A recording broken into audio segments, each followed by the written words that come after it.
आज हम दो जिंदगियां जी रहे हैं, एक इंसानी जिंदगी तो दूसरी है एआई जिंदगी। एआई बीते कुछ सालों में इतनी एडवांस हो चुकी है कि वो खुद इंसानों जैसी हो गई है। अब ये फर्क कर पाना मुश्किल है कि असली क्या और नकली क्या। सब्जियों में असली नकली का फर्क हम ढूंढ ही रहे थे कि अब इंसानों में असली नकली का फर्क ढूंढने का वक्त आ चुका है। आप एक तस्वीर देखिए, यह है मेरी सहयोगी अदिति नागर और इस वीडियो को देखकर आपको लगेगा कि वो एक ऑनलाइन कसिनो का प्रचार कर रही हैं। लेकिन यहाँ पर एक पेच है, ये अदिति तो हैं, लेकिन वो कोई प्रचार नहीं कर रही, बल्कि वो तो आपको खबर बता रही थी। लेकिन एआई की मदद से अदिति के वीडियो को बदल दिया गया और इसे ऐसे फैलाया गया जैसे कि वो बेटिंग एप्स के फायदे गिनवा रहे हैं। ऐसे ही हजारों फेक वीडियोस हैं जो आज की तारीख में वायरल हैं। आप जब तक ये समझ पाते हैं कि ये फेक है, वो फेक वीडियो अपना काम शुरू कर चुके होते हैं। अब आप जरा इस बस्ती को गौर से देखिए। ये बस्ती कहां है? ट्रेडमिल पर दौड़ रहा ये शख्स कौन है? ये इतना प्यारा सा डॉग किसका है? या फिर ये मॉडल कौन है? ये किस देश का वीडियो है?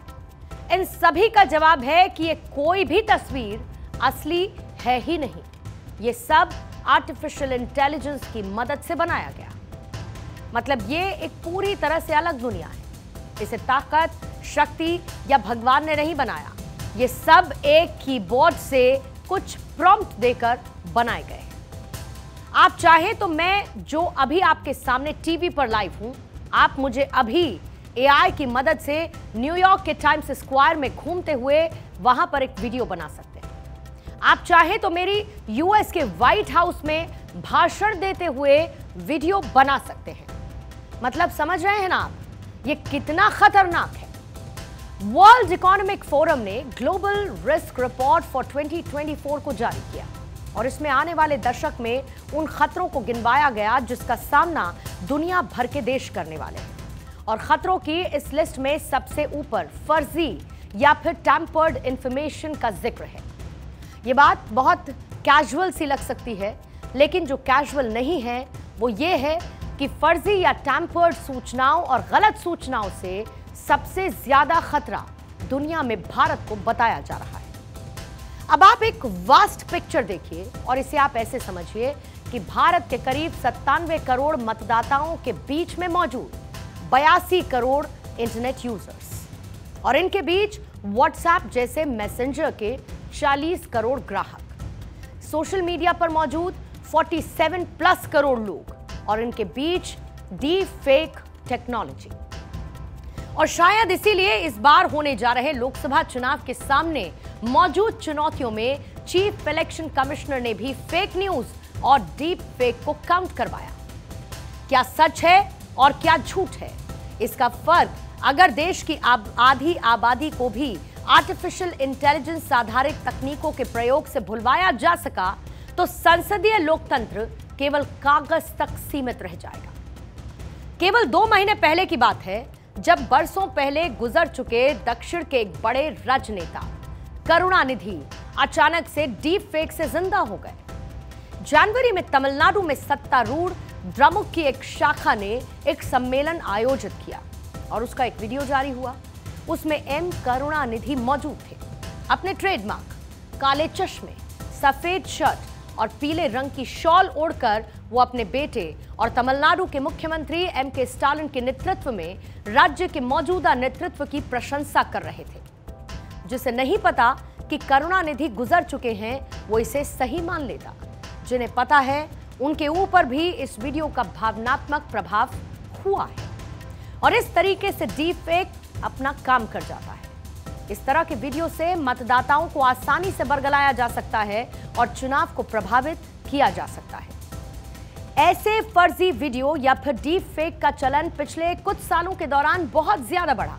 हालांकि भारत के राजनीतिक सिनेरियो में ये अब भी शुरुआती फेज में है। इस भुलावे की शुरुआत 10-1 साल पहले फोटोशॉप से हुई। फिर सोशल मीडिया के साथ जब 2015 के आसपास फेक न्यूज आया तो देशों को इसके असल खतरे का एहसास हुआ। अमेरिकी चुनाव को प्रभावित करने में जब फेसबुक पर मुकदमा चला तो देश की सत्ताओं को इस तकनीक के अदृश्य लाभ समझ में आए और धीरे धीरे राजनीतिक दलों ने खुद यथार्थ को विकृत करने, मतदाताओं की धारणा को नकली ढंग से गढ़ने और झूठ फैलाने की तमाम तकनीकी हथकंडे अपना लिए। अब होने जा रहे लोकसभा चुनाव से ठीक पहले केंद्र सरकार ने जब फर्जी सूचनाएं नियंत्रित करने के नाम पर एक फैक्ट चेक यूनिट बनाने की अधिसूचना जारी की, तो उसके खिलाफ कुछ लोग सुप्रीम कोर्ट चले गए। शीर्ष अदालत ने मौके की नजाकत को भांपते हुए इस यूनिट के गठन पर रोक लगा दी। भारत के चुनावी परिदृश्य में आर्टिफिशियल इंटेलिजेंस का इस्तेमाल सबसे पहले साल 2020 में एक बीजेपी नेता ने ही किया था। 2023 के विधानसभा चुनावों के दौरान इसने जोर पकड़ा और अब आगामी लोकसभा चुनाव में भी इसके धड़ल्ले से इस्तेमाल किया जा रहा है। इसका सबसे सहज इस्तेमाल इस रूप में देखा जा सकता है कि जहां पर प्रधानमंत्री नरेंद्र मोदी अपनी रैलियों के दौरान लोगों को हिंदी में संबोधित करते हैं और कुछ ही सेकंड में वही भाषण उनकी आवाज में तमिल, तेलुगु समेत कई भाषाओं में प्रसारित हो जाता है। मैंने अभी एक प्रयोग किया। मैं काशी तमिल संगम में कार्यक्रम करता हूँ, तो काशी में तमिलनाडु के लोग आए हुए थे। तमिल भाषा मैं बोल नहीं सकता हूँ, तो मैंने एआई का उपयोग किया। मैं हिंदी में बोला और सबने मेरा भाषण तमिल में सुना एआई के द्वारा। इसका बुरा रूप तब दिखता है जब राजनीतिक दल के इसका इस्तेमाल चुनाव में एक दूसरे की छवि को खराब करने के लिए करते हैं। बीते साल हुए विधानसभा चुनावों में शिवराज सिंह चौहान से लेकर सोनिया गांधी और कमलनाथ तक के डीप फेक वीडियोस वायरल हुए। Generative AI app chat GPT को बनाने वाली कंपनी ओपन एआई के सीईओ सैम ऑल्टमैन खुद मान चुके हैं कि इसका इस्तेमाल बड़े पैमाने पर गलत सूचना फैलाने के लिए किया जा सकता है और उन्होंने ये बयान 2023 में दिया था और उसी साल उनका ये अनुमान सही साबित भी हुआ। 30 नवंबर 2023 को जब तेलंगाना विधानसभा चुनाव के दौरान वोटिंग शुरू हुई, तो कांग्रेस पार्टी ने 7 सेकंड का एक deep fake video social media पर पोस्ट किया, जिसमें भारत राष्ट्र समिति के नेता केटी रामाराव लोगों से कांग्रेस के पक्ष में वोट करने का आह्वान करते हुए दिखाई दी। ये डीप फेक वीडियो था जिसमें केटी रामाराव की आवाज को क्लोन और चेहरे को मॉर्फ करके ऐसा वीडियो बनाया गया जो नकली था, लेकिन देखने में बिल्कुल असली लग रहा था। यह वीडियो देखते ही देखते सोशल मीडिया पर जंगल की आग की तरह फैल गया। केटी रामाराव ने वीडियो को लेकर चुनाव आयोग में शिकायत दर्ज करवाई, लेकिन तब तक वोट डाले जा चुके थे और जब वोटों की गिनती हुई तो नतीजे कांग्रेस पार्टी के पक्ष में आए। यह भारतीय राजनीति में AI generated deep fake video का सबसे ताजा तरीन एग्जाम्पल है। डीप फेक डिटेक्शन में विशेषज्ञता वाली फर्म डीप मीडिया के मुताबिक 2023 में वैश्विक स्तर पर सोशल मीडिया पर लगभग 5 लाख फर्जी यानी कि डीप फेक वीडियोस और वॉइस को साझा किया गया। यह 2019 की तुलना में 550% ज्यादा था। iProof की तरफ से किए गए एक सर्वे के मुताबिक 71% लोगों को यह मालूम भी नहीं कि डीप फेक वीडियो होता क्या है। और ऐसे में जब दुनिया का सबसे बड़ा लोकतंत्र चुनावी मुहाने पर खड़ा हुआ है, तो इस बात को समझना जरूरी हो जाता है कि नेता और पॉलिटिकल पीआर एजेंसीज कैसे इसका इस्तेमाल करके मतदाताओं को बरगला रही हैं। जनवरी में डीएमके के सम्मेलन में करुणानिधि का डीप फेक वीडियो चेन्नई की एआई फर्म म्यूनियम ने बनाया था और चुनावों में राजनीतिक दल और पीआर एजेंसीज निजी एआई कंपनियों को करोड़ों रुपए के ठेके देकर लाखों की संख्या में ऐसे डीप फेक वीडियोस बनवा रहे हैं। इस साल की शुरुआत से ही बीजेपी और कांग्रेस समेत कई राजनीतिक दलों ने अपने आधिकारिक इंस्टाग्राम हैंडल पर कई बार एआई जनरेटेड कंटेंट को साझा किया और इन सभी वीडियोस में प्रतिद्वंदी दलों के नेताओं की छवि को धूमिल करने की कोशिश की गई। 16 मार्च को बीजेपी ने इंस्टाग्राम पर राहुल गांधी की एक फेक तस्वीर को साझा किया, जिसमें कांग्रेस नेता यह कहते हुए दिखाई दे कि मैं कुछ नहीं करता। इससे पहले कांग्रेस के आधिकारिक इंस्टाग्राम हैंडल ने प्रधानमंत्री नरेंद्र मोदी के चेहरे के साथ एक डीप फेक साझा किया था। हाल ही में कांग्रेस के हैंडल ने मोदी की एक बदली हुई तस्वीर को शेयर किया, जिसमें वो एक महिला पहलवान के पोस्टर के सामने रोते हुए खड़े दिखाई दे रहे थे। ये ऐसे कुछ एक उदाहरण हैं जो कि सामने आए हैं। राजनीतिक दल हजारों की संख्या में ऐसे सोशल मीडिया हैंडल का इस्तेमाल करते हैं जिसका उनसे कोई सीधा ताल्लुक नहीं होता, लेकिन वो हैंडल उनकी आईटी सेल द्वारा ही चलाया जाता है। इन हैंडल पर शेयर किए जाने वाले डीप फेक वीडियोस की जवाबदेही तय करना मुश्किल हो जाता है। Telecom regulatory authority of India के मुताबिक देश भर में 116 करोड़ मोबाइल यूजर्स हैं और करीब 50% से ज्यादा आबादी इंटरनेट पर सक्रिय है। ये आंकड़े डीप फेक बनाने और फैलाने वाली कंपनीज के काम को और आसान कर देते हैं। हम इनकी एक ताजा बानगी आप ये देखिए। यूपी के बाराबंकी से बीजेपी के सांसद उपेंद्र सिंह रावत को पार्टी ने इस बार फिर से चुनावी मैदान में उतारा था और वो इसकी तैयारियों में जुटे थे कि उनका 4 मार्च को एक वीडियो वायरल होने लगा। नतीजन उन्होंने लोकसभा चुनाव से नाम वापस ले लिया और कहा कि जब तक वो निर्दोष साबित नहीं होंगे चुनाव नहीं लड़ेंगे। ये वीडियो डीप फेक था। डीप फेक के चक्कर में प्रत्याशी का टिकट कट गया, पर सवाल है कि गांव में बैठा हुआ एक आम वोटर इस फर्जीवाड़े को पकड़ने में कितना सक्षम है।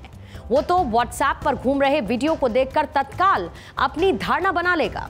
ऐसे में तो एक भले आदमी को समाज की नजर में शैतान और एक बुरे आदमी को महात्मा साबित करना बहुत आसान हो जाएगा। हो सकता है ऐसा हो भी रहा हो और हमें इस बात का एहसास ना हो। इस तरीके से चुनाव में सही की जगह गलत को चुनने का खतरा बढ़ जाता है।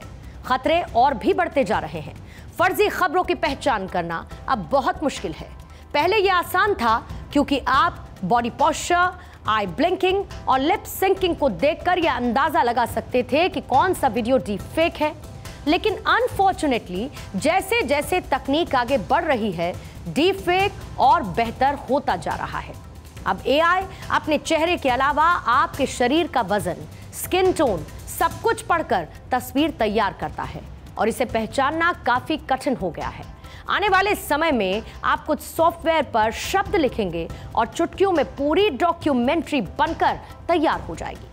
साल 2020 में जब इसकी शुरुआत की गई तब डीप फेक बनाने में करीब 7 से 12 दिन लगते थे। आज 2 से 3 मिनट में एक कंटेंट तैयार हो जाता है।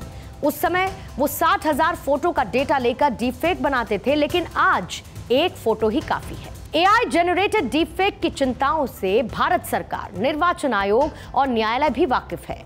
सूचना प्रौद्योगिकी मंत्री अश्विनी वैष्णव डीप फेक को लोकतंत्र के लिए खतरा बता चुके हैं। निर्वाचन आयोग भी चुनाव में इसको रोकने के लिए गूगल, ChatGPT जैसी कंपनीज के साथ बैठकें कर रही है, लेकिन इन सब के बावजूद डीप फेक वीडियो वैसे ही वायरल हो रहे हैं। ऐसे में सवाल उठता है कि क्या भारत के पास ऐसे कानून हैं जो डीप फेक को विनियमित कर सके? इससे भी बड़ा सवाल यह कि क्या इस समस्या से कानून बनाकर लड़ना संभव है? जो दल कानून बनाएगा और जो सत्ता उसके अनुपालन की जिम्मेदार होगी, वो सही को गलत ना मान ले और गलत को सही और उसी हिसाब से कानून की व्याख्या करते हुए न्याय निर्णय दे। ये नहीं होगा, इसकी गारंटी कौन देगा? जानकारों की माने तो फिलहाल ऐसे किसी कानून के अभाव में भारत में डीप फेक, साइबर क्राइम से निपटने के लिए कई कानूनों को एक साथ जोड़ा जा सकता है, जैसे कि आईटी कानून की धारा 66D, 66E, कॉपीराइट अधिनियम 1957 और डेटा संरक्षण विधेयक 2021 जैसे। और इस बारे में इलेक्ट्रॉनिक्स और प्रौद्योगिकी राज्य मंत्री राजीव चंद्रशेखर का कहना है कि हमने पहले ही बहुत मेहनत की है और अप्रैल 2023 में आईटी नियम बनाए, लेकिन अगर जरूरी हो तो एक नया कानून भी बनाएंगे। यहां पर गौर करने वाली बात यह है कि भारत ही नहीं, चुनावों में डीप फेक के खतरे से निपटने के लिए बहुत से देशों के पास अच्छी तरह से परिभाषित कानून नहीं। अमेरिका में कई राज्यों ने विशिष्ट कानून बनाए, लेकिन इस साल हो रहे राष्ट्रपति चुनाव में वो डीप फेक को रोकने में सक्षम नहीं हो पाए। डोनाल्ड ट्रंप से लेकर राष्ट्रपति जो बाइडेन तक के डीप फेक वायरल हुए। यूक्रेन में उस वक्त अराजकता की स्थिति फैल गई जब आम चुनाव के दौरान राष्ट्रपति व्लादिमीर जेलेंस्की का एक ऐसा डीप फेक वायरल हुआ जिसमें वो अपनी सेना से रूस के सामने समर्पण करने की बात कहते नजर आए। और इसी तरीके से पाकिस्तान में हाल ही में हुए आम चुनाव में तब सनसनी फैली जब जेल में बंद पाकिस्तान के पूर्व प्रधानमंत्री इमरान खान का मतगणना के फौरन बाद एक विजयी संबोधन वायरल होने लगा। रूस, बांग्लादेश और इंडोनेशिया में भी चुनावों के दौरान डीप फेक का इस्तेमाल धड़ल्ले से हुआ। जानकारों का कहना है ऐसा इसीलिए हो रहा है क्योंकि किसी भी देश के पास एआई और डीपफेक को रोकने के लिए ठोस कानून नहीं है। यूरोपीय यूनियन विश्व का पहला समग्र एआई कानून ला रहा है और इस कानून में उल्लंघन के प्रकार के आधार पर कंपनियों के ऊपर 75 लाख यूरो या टर्नओवर के 1.5% से लेकर 3.5 करोड़ यूरो या फिर वैश्विक टर्नओवर के 7% तक का जुर्माना लग सकता है। और इसमें ऐसे नियम भी हैं जो कि एआई जनरेटिव वीडियो के प्रसारण से पहले उसकी वाटर मार्किंग करने के लिए कहते हैं। 16 फरवरी 2024 को म्यूनिक सुरक्षा सम्मेलन में Adobe, Amazon, Google, IBM, Meta, Microsoft, open AI, TikTok और एक्स समेत 20 बड़े प्रौद्योगिकी कंपनियों ने हिस्सा लिया और इन सभी ने इस साल दुनिया भर में हो रहे चुनावों में भ्रामक एआई कंटेंट के दखल को रोकने में मदद देने का संकल्प लिया। ये कंपनियां अपनी बातों को लेकर कितनी गंभीर हैं, इसका अंदाजा इस बात से लगाया जा सकता है कि म्यूनिक सुरक्षा सम्मेलन में डीप फेक को रोकने की प्लेज लेने के तुरंत बाद चैट जीपीटी बनाने वाली कंपनी ओपन एआई ने एक और मॉडल लॉन्च कर दिया जिसमें डीप फेक बनाना आसान हो गया। इसमें यूजर प्रॉम्प्ट के आधार पर वीडियो तैयार कर सकते हैं। इसे सोरा नाम दिया गया। आप बस एप्लीकेशन में कुछ टेक्स्ट डालेंगे और उसके आधार पर वीडियो तैयार हो जाएगा। जाहिर है कि इससे डीप फेक को और बढ़ावा मिलेगा और इतना ही नहीं, कंपनी आने वाले दिनों में एक ऐसा टूल लॉन्च करने जा रही है जो कि आर्टिफिशियल जनरल इंटेलिजेंस के काफी करीब होगा। एजीआई का मतलब अगर सिंप्लीफाई करके समझाऊं तो ये इंसानी दिमाग से बेहतर या बिल्कुल उसके जैसा ही काम करेगा। उधर एक्स पर फेक पोस्ट पर लगाम लगाने का दावा करने वाले इसके मालिक एलॉन मस्क अपनी कंपनी न्यूरालिंक से इंसानी दिमाग को ही नियंत्रित करने में लगे हुए हैं। ये हिपोक्रेसी ही हम पर भारी पड़ सकती है। मतलब एक तरफ बड़ी बड़ी टेक जॉइंट कंपनियां अपने दिमाग में ही चिप लगाने के लिए तैयार बैठी हैं, यानी कि हमारे दिमाग पर कब्जा करने के लिए तैयार बैठी हैं, तो हम वेट एंड वॉच की पोजीशन में हैं। लेकिन हम कब तक इस स्थिति में बैठे रहेंगे? इस टेक्नोलॉजी ने हमारे लोकतंत्र में भी दखल देनी शुरू कर दी, या फिर थोड़ा ब्रॉडर पर्सपेक्टिव में कहूं तो ये टेक्नोलॉजी इंसानी दुनिया में दखल देने लगी है।